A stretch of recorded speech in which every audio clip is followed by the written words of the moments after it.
Magandang hapon mga ka-master. Ito, pinasyalan namin tong Alrim at kahagis pa lang namin. Yan ang mga tropa.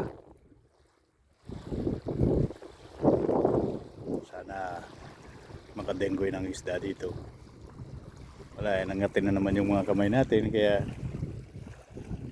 pinasyalan namin tong lugar na to. Gandang spot at okay, high tide siya, pero sabi ng mga tropa marami raw silang nahuhuli rito.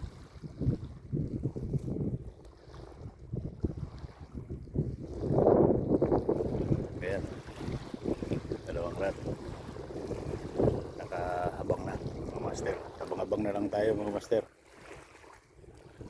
Ayun, nakadali na ng hamor si master. Oh, dalawa pa. Ayan o. Si Brim tsaka hamor. May hamor na good size na rin. Saan ka pa? Oh, di ba mga master? Dito na kami sa ilog. Ayan o, si master nakadali. Oh, Hello. di ba? Yan ang kwan. Laging dalawa. Saan ka pa? Oh. Pwede na tanggalin master. Okay na.